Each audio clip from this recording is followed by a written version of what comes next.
Assalamu alaikum. Myself Abu Bakr Amin, and today my topic of discussion is electric field at a point P due to an electric dipole. Topic outline की तरफ आते हैं कि topic outline में हम सबसे पहले electric dipole की तरफ जाते हैं। भाई इलेक्ट्रिक डाइपोल होता क्या है? First of all we discuss electric dipole, then we discuss electric dipole movement, what is electric dipole movement, and then we derive an expression for electric field on electric dipole. The first step we solve is electric dipole, or we discuss about electric dipole. What is electric dipole? Basically electric dipole जो होता है ना, वो हमारे पास a pair of positive and negative charges having same magnitude and constant distance between them. मतलब इसका ये है कि उनके दरमियान जो डिस्टेंस है वो कांस्टेंट होता है, ना एक की तरफ ज्यादा और ना दूसरी की तरफ कम। मिसाल के तौर पे मैं आपको इधर बनाकर दिखाता हूँ, ऐसा नहीं होता। ये देखो ना, हमारे पास इधर ये हमारे पास सेंटर और सेंटर ओ से लेकर इधर तक का डिस्टेंस भी सेम है, और इस यहाँ से लेकर यहाँ तक का भी डिस्टेंस सेम है। इसका मतलब ये नहीं कि हमारे पास एक ये चार्ज है और दूसरा ये चार्ज है, ये हमारे पास इसके तरफ का डिस्टेंस इतना हो और दूसरा इसकी तरफ का, ये डिस्टेंस की बात नहीं कर रहा है, वो इस डिस्टेंस की बात कर रहा है कि उनके दरमियान कांस्टेंट डिस्टेंस हो। ठीक है, जितना इसके लिए हो पॉजिटिव नेगेटिव के लिए, उतना ही पॉजिटिव चार्ज के लिए हो सेंटर से। ठीक है, और उन दोनों की magnitude and constant distance between them. ठीक है, और इलेक्ट्रिक डाइपोल मूवमेंट की बात करें तो इलेक्ट्रिक डाइपोल मूवमेंट बेसिकली एक वेक्टर क्वांटिटी है जो बराबर होती है the product of magnitude of charges and separation distance between them. जो हमारे पास सेपरेशन जो हमारे पास ये चार्जेस है ना, पॉजिटिव चार्ज और नेगेटिव चार्ज, इन दोनों के दरमियान जो हमारे पास डिस्टेंस है डी, उसका और इन दोनों चार्जेस की मैग्नीट्यूड के प्रोडक्ट के बराबर होता है इलेक्ट्रिक डाइपोल मूवमेंट। वो कैसे होता है? हमारे पास इन दोनों की मैग्नीट्यूड की हम बात कर रहे हैं ना, तो सपोज हम चार्ज क्यू की प्लस क्यू की मैग्नीट्यूड ले लें, पॉजिटिव चार्ज की, जो कि इक्वल टू है माइनस क्यू के, और इनको हम सिंपली जनरल केस के लिए क्यू ले लेते हैं। ठीक है, इनको हम क्यू ले लेते हैं, और ये जो हमारे पास इन दोनों के दरमियान डिस्टेंस डी है ये, और ये जो हमारे पास क्यू है चार्जेस की मैग्नीट्यूड और इन दोनों के दरमियान का डिस्टेंस, उसका प्रोडक्ट हमारे पास आएगा पी के बराबर, जो कि एक वेक्टर क्वांटिटी है। इन दोनों का प्रोडक्ट अगर हम इसको स्टेट करें ए, तो उसका ये मीन बनेगा the product of magnitude of charges and separation distance between them. ये हमारे पास डिस्टेंस के प्रोडक्ट और चार्ज के प्रोडक्ट के बराबर हमारे पास इलेक्ट्रिक डाइपोल मूवमेंट आ गया। ठीक है, और ये हमारे पास एक वेक्टर क्वांटिटी होती है, इट इज वेक्टर क्वांटिटी,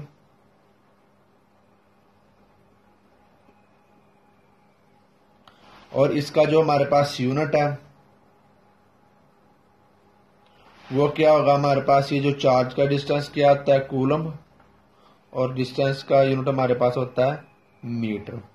और अगर हम लें वाटर का डाइपोल मूवमेंट, वाटर मॉलिक्यूल का dipole movement for water molecule, P, मैं इसको सिंपली ले लेता हूं, पी फॉर वाटर मॉलिक्यूल।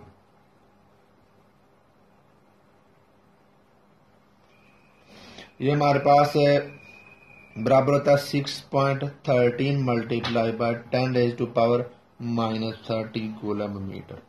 ठीक है, और अगर हम इलेक्ट्रिक डाइपोल मूवमेंट की फिजिकल सिग्निफिकेंस देखें तो उसकी फिजिकल सिग्निफिकेंस में हमारे पास डाइलेक्ट्रिक्स आ जाते हैं, जो हम कैपेसिटर के केसेस में पढ़ते हैं।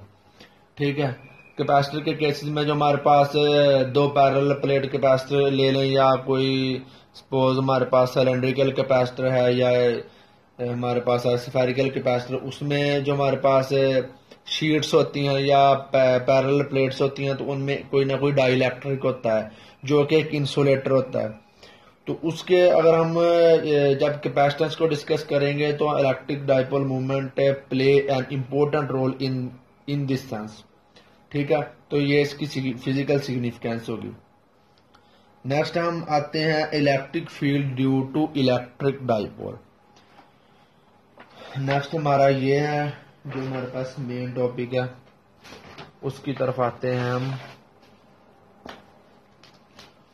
ये देखो, ये हमारे पास सबसे पहले जो मेन स्टेप है वो करने वाला है, इसकी फिगर को समझने वाला है, और नेक्स्ट जो है वो इसकी थ्योरी को, और नेक्स्ट जो हम इसकी करेंगे मैथमेटिकल डेरिवेशन।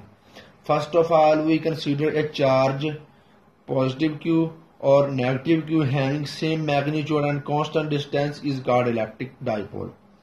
ठीक है, ये हमारे पास हमने लास्ट में भी इलेक्ट्रिक डाइपोल की डेफिनेशन की थी, तो उसमें भी कांस्टेंट डिस्टेंस का जिक्र आया था। नेक्स्ट जो हम उसमें नेक्स्ट स्टेप करते हैं, तो उसमें हम लेते हैं take a point P at a distance of X. ये हमारे पास ये पॉइंट और इस जो इसका ओरिजिन है, ओरिजिन ऑफ डाइपोल, उससे और जो हमारे पास P है, इन दोनों के दरमियान का डिस्टेंस जो हमारे पास है वो ये x है। ठीक है, तो at the centre of dipole and is perpendicular, ये हमारे पास परपेंडिकुलर की अलामत है, perpendicular bisector of distance d as given in figure. ये हमारे पास जो है डिस्टेंस d, ये हमारे पास डिस्टेंस d है, इसके ऊपर ये जो हमारे पास ये वाला है ना, ये परपेंडिकुलर बाइसेक्टर है जो हमारे पास जो इस पॉइंट P को टच कर रहा है। ठीक है, तो अब हम इसकी मैथमेटिकल डेरिवेशन की तरफ आते हैं। मैथमेटिकल डेरिवेशन में हम देखते हैं कि हमारे पास जो, अगर हम जनरल केस में इलेक्ट्रिक फील्ड इंटेंसिटी की मैग्नीट्यूड देखें तो वो क्या होती है, इलेक्ट्रिक फील्ड इंटेंसिटी की मैग्नीट्यूड ऑफ इलेक्ट्रिक इंटेंसिटी, वो क्या होगी अगर हम जनरल केस के लिए लें तो उसकी मैग्नीट्यूड हमारे पास आएगी coulomb constant multiply by Q by R, जो कि हमने लास्ट लेक्चर में भी डिस्कस किया था, आर स्क्वायर। ठीक है, तो हमने फर्स्ट ऑफ ऑल इसकी डेफिनेशन में ही बात की थी कि हमारे पास जो दो चार्जेस हैं ना, उनकी मैग्नीट्यूड की बात की थी सबसे पहले। ठीक है, अगर हम उनकी मैग्नीट्यूड्स की बात करें तो उनकी मैग्नीट्यूड्स दोनों सेम होंगी चार्जेस की, और उन दोनों चार्जेस की वजह से जो इलेक्ट्रिक फील्ड इंटेंसिटी प्रोड्यूस हो रही है, उन दोनों की मैग्नीट्यूड्स भी ऑटोमेटिकली सेम ही होगी ना। तो हम फॉर पॉजिटिव चार्ज क्यू के लिए लेट कर लेते हैं, let electric field intensity for positive Q, वो क्या है हमारे पास इलेक्ट्रिक ई पॉजिटिव, और फॉर नेगेटिव क्यू हमारे पास है ई नेगेटिव। ठीक है, तो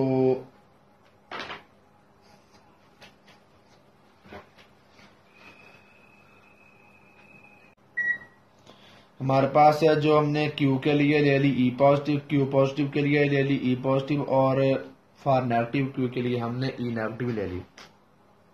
तो अब इन दोनों इलेक्ट्रिक फील्ड इंटेंसिटीज को, जो कि हमारे पास पॉजिटिव चार्ज की वजह से ई पॉजिटिव प्रोड्यूस हो रही है और नेगेटिव चार्ज की वजह से ई नेगेटिव प्रोड्यूस हो रही है, इनको हम रिजॉल्व करते हैं इनके कंपोनेंट्स में। तो आइए रिजॉल्व करते हैं। इसको रिजॉल्व करने के लिए सबसे पहले देखते हैं कि हमारे पास ये जो फर्स्ट पिक्चर है, ये मैंने फर्स्ट पिक्चर बनाई हुई है, इसके लिहाज से देखें तो हमारे पास इलेक्ट्रिक ई नेगेटिव की क्या वैल्यू आएगी। ई नेगेटिव की वैल्यू हमारे पास आएगी, अगर हम इसका कोसाइन रिलेशन निकालें तो कोसाइन रिलेशन किसके बराबर होता है, cos is equal to base by hypotenuse. तो इसमें बेस हमारे पास क्या होगी,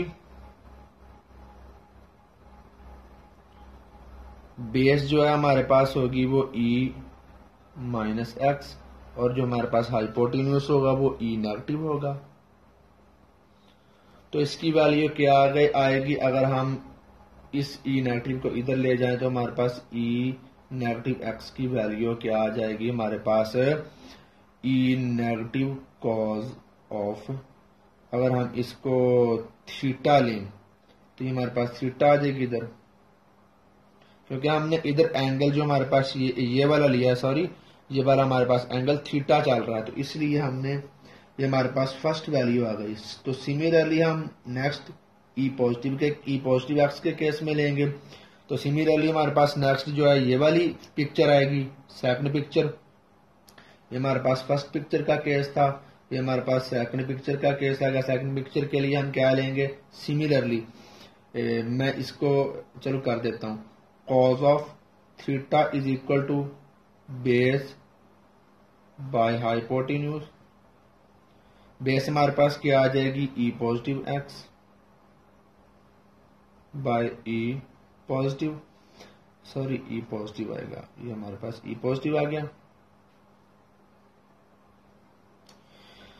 तो ई पॉजिटिव एक्स की क्या वैल्यू आएगी, E plus X is equal to E plus cos of theta. ये हमारे पास इसकी वैल्यू आ गई एक्स के केस में। अगर हम तीसरी पिक्चर को लें, थर्ड पिक्चर को, तो इसकी ये आएगी। उसके लिहाज से लें तो हमारे पास साइन किसके बराबर होता है, साइन होता है हमारे पास परपेंडिकुलर बाय हाइपोटेन्यूज। तो इसमें परपेंडिकुलर हमारे पास क्या होगा, ई नेगेटिव वाई बाय हाइपोटेन्यूज हमारे पास ई नेगेटिव। तो अगर हम ई नेगेटिव की वैल्यू लें तो ई नेगेटिव की वैल्यू क्या आएगी, E negative Y sine of theta.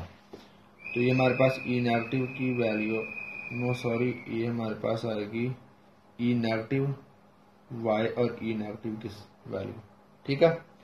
Next अगर हम फोर्थ फिगर को लें जो ये हमारे पास यहां पर आ रही है, उसके लिहाज से देखें तो ये हमारे पास क्या आएगी, sine of theta is equal to, क्योंकि हमारे पास है वाई के केस में ई वाई के केस में हमारे पास ये परपेंडिकुलर आ गई बाय हाइपोटेन्यूस आ गया, is equal to E positive Y by E positive Y की क्या वैल्यू आ गई, E positive sine of theta. ये हमारे पास इसकी चार वैल्यूज आ गई अगर हमने इसको इसके कंपोनेंट्स में रिजॉल्व कर लिया, जो कि हमारे पास ई प्लस और ई नेगेटिव थी। ठीक है। नेक्स्ट हम इनको करते हैं एड अप, इनके कंपोनेंट्स को हम एड अप करते हैं। तो एक्स के कंपोनेंट्स की क्या वैल्यूज आएंगी, अगर हम देखते हैं इधर से, ये हमारे पास x जो है उसकी क्या वैल्यू आएगी, अगर हम x को ऐड अप करें, E X is equal to E X plus plus minus E minus X. ठीक है। इधर हमारे पास जो है negative E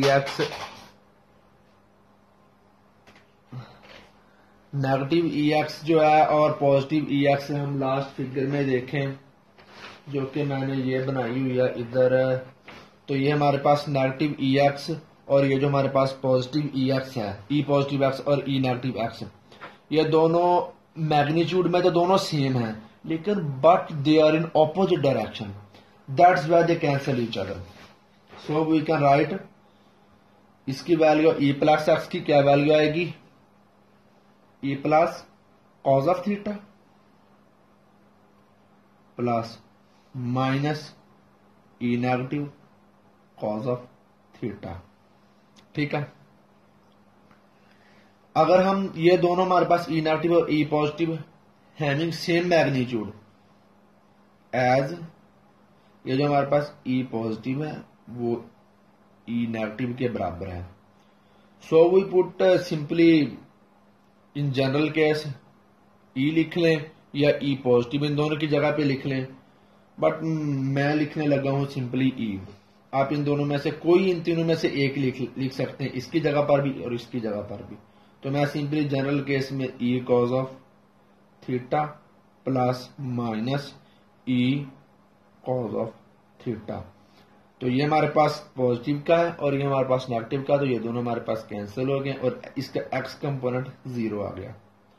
because you have shown this result in figure, कि हमारे पास ये दोनों कंपोनेंट्स जो हैं वो सेम मैग्नीट्यूड में लेकिन but in opposite direction, so they cancel each other.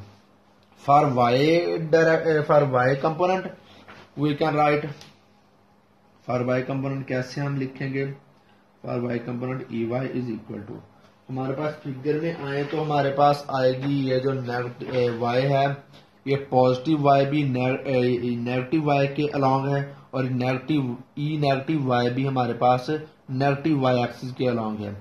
तो इसके साथ भी नेगेटिव ई पॉजिटिव वाई आएगा और ये नेगेटिव ई नेगेटिव वाई आएगा। So we can write E Y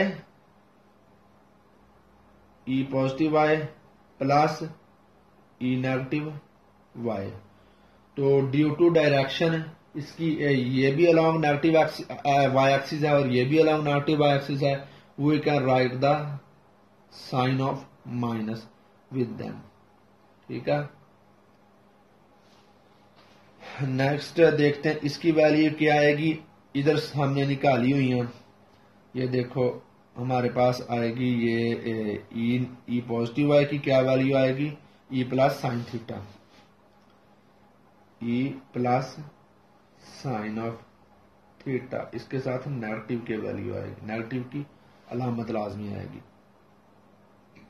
plus minus E minus Y की क्या वैल्यू आएगी हमारे पास, E minus sine of theta.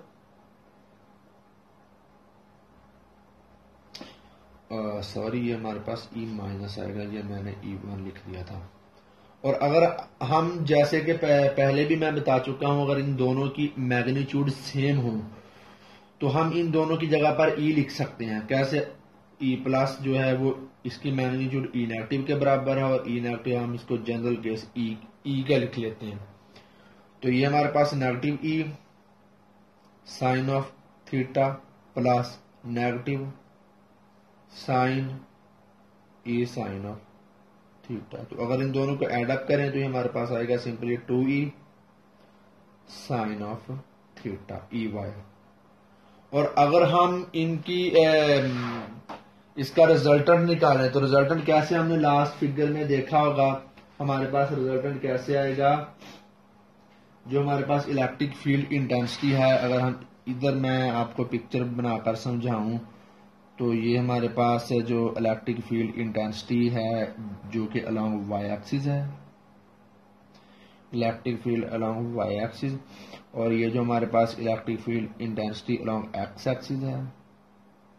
और ये हमने रिजल्टेंट निकालना है मेनली, ये जो ई है हमारे पास लास्ट फिगर में आपने देखा होगा, ये हमारे पास ई आएगा, ये इलेक्ट्रिक फील्ड इंटेंसिटी इस फिगर के लिहाज से। ठीक है, तो हमने रिजल्टेंट निकालने के लिए हम क्या करते हैं, जो हमारे पास जिसका निकालना हो वो इज इक्वल टू उसका एक्स कंपोनेंट का स्क्वायर प्लस उसके वाई कंपोनेंट का स्क्वायर। तो उसके एक्स कंपोनेंट की वैल्यू क्या है हमारे पास ऊपर दी गई निकाली हुई है 0 है, और उसके वाई कंपोनेंट की क्या वैल्यू है, ई सॉरी ये हमारे पास ई वाई है, इसकी वैल्यू हमारे पास negative 2e sine of theta इसका होल स्क्वायर। तो सिंपली हमारे पास इसका स्क्वायर ले लेते हैं ना, दोनों तरफ स्क्वायर आ जाएगा, ये हमारे पास आ जाएगा 4e sine of theta whole का स्क्वायर। तो अगर हम इन दोनों की तरफ स्क्वायर रूट लें तो ये क्या आएगा, e is equal to 2e sine of theta. हमारे पास इलेक्ट्रिक फील्ड इंटेंसिटी की ये वैल्यू आ गई। नेक्स्ट अभी हम देखते हैं कि इसको आगे हम कैसे करें।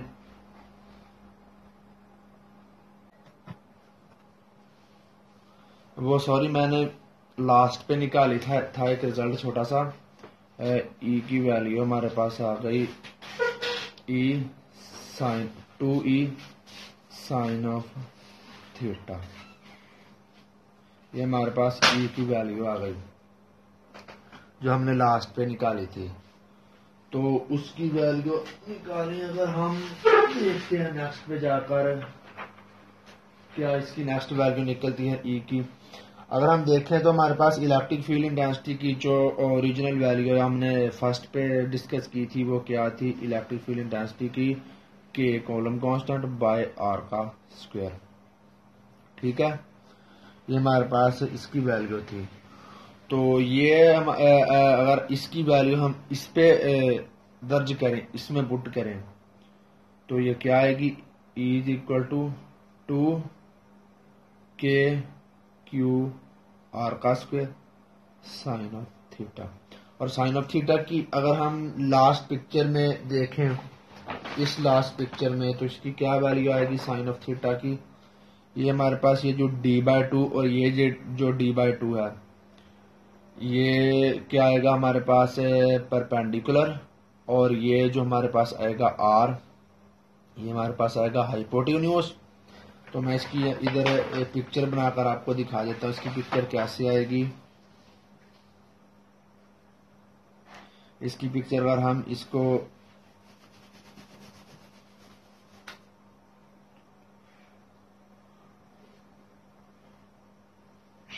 देखते हैं, ये अगर देखें तो हमारे पास ये d/2 आ जाएगा, ये हमारे पास r आएगा।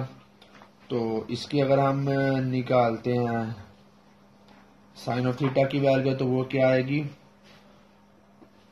साइन ऑफ थीटा की परपेंडिकुलर बाय हाइपोटेन्यूज आता है ना, तो d/2 बाय r इसकी वैल्यू आ जाएगी, ये वैल्यू। ठीक है, ये हमारे पास सॉरी d/2 की साइन थीटा की वैल्यू आ गई। और हम साइन थीटा की वैल्यू इधर पुट करें तो ये क्या आएगी, E is equal to 2k Q sine of theta. Sine of theta की हमने d/2 निकाली वैल्यू, और बाय r और वो r का स्क्वायर। तो अगर हम इसको मैं जस्ट सिंप्लीफाई करूं तो ये क्या आएगा, 2k d और बाय 2 बाय r का क्यूब। ये r जो हमारे पास इधर डिवाइड हो गया, ये 2 से 2 कैंसल, और ये क्यू के और साथ सॉरी क्यू भी आएगा, मैं इधर लिख देता हूं। ठीक है, तो ये क्या आएगा, के क्यू डी बाय आर का क्यूब। क्यू डी हमारे पास क्या होगा, मैंने फर्स्ट में भी बताया था, P is equal to Q D हमारे पास आएगा, सॉरी ये क्यू डी आएगा, क्यू डी, और इसकी वैल्यू अगर हम इसमें दर्ज करें तो के पी बाय आर का क्यूब आ जाएगा।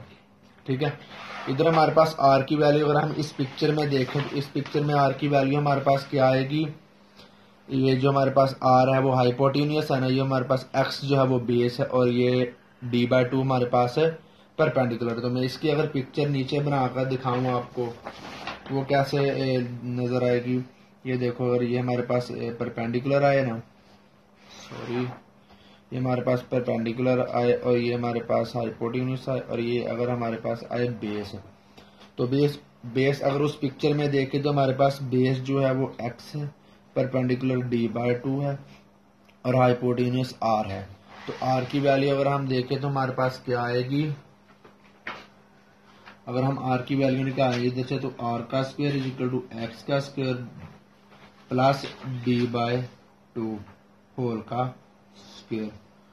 तो इधर अगर हम इसकी वैल्यू लगा दें x के स्क्वायर की, तो वो क्या वैल्यू बनेगी, अगर हम देखें तो x का स्क्वायर r की क्या वैल्यू आएगी, अगर हम ये r की वैल्यू इसमें दर्ज करें तो ये कैसे बनेगी, E इज इक्वल टू के पी बाय आर की वैल्यू क्या आएगी हमारे पास, x का स्क्वायर जमा d/2 होल का स्क्वायर, और होल की वैल्यू 3/2। ठीक है, इसकी वैल्यू हमारे पास ये आएगी।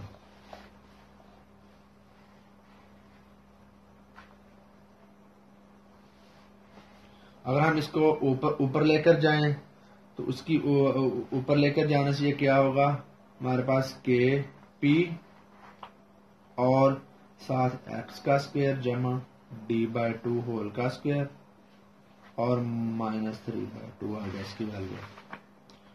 तो अगर हम इसके ऊपर बाइनोमियल थ्योरम लगाएं तो बाइनोमियल थ्योरम लगाने से हमारे पास क्या रिजल्ट मिलेगा। अगर बाइनोमियल थ्योरम, सबसे पहले बाइनोमियल थ्योरम का पहला स्टेप होता है कि ये इस टर्म की जगह पर हमारे पास 1 हो, तो हम इसके लिए इस x को कॉमन ले लेते हैं।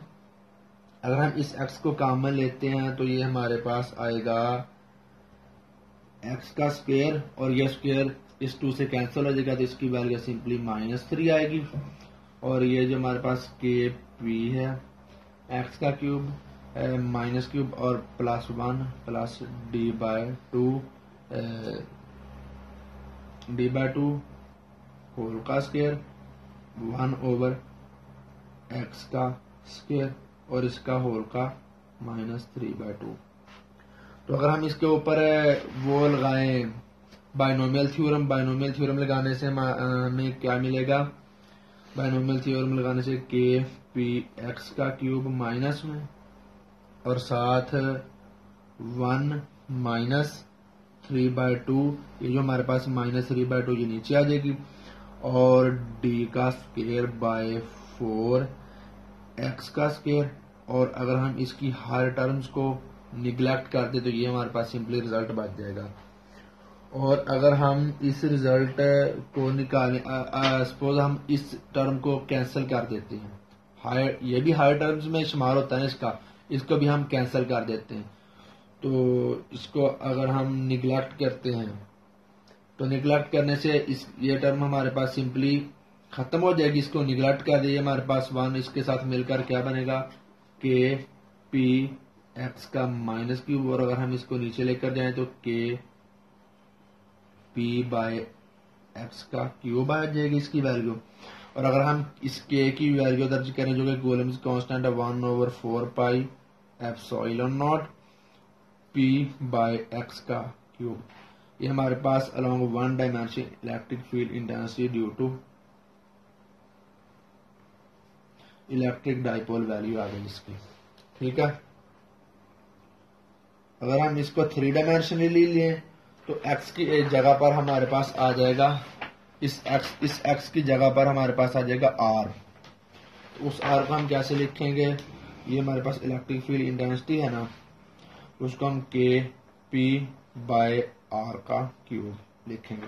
और हम इसकी k की वैल्यू लगा दें 1/4 पाई एप्सिलॉन नॉट और p बाय आर का क्यूब, तो ये हमारे पास 3 डायमेंशनली इसकी वैल्यू आ जाएगी। तो आई होप कि ये वीडियो आपको मेरी अच्छी लगी होगी, और अगर आपको अच्छी लगी हो तो आप कमेंट करें, इसको लाइक करें, शेयर करें और मेरे चैनल को सब्सक्राइब करें। So thank you for watching.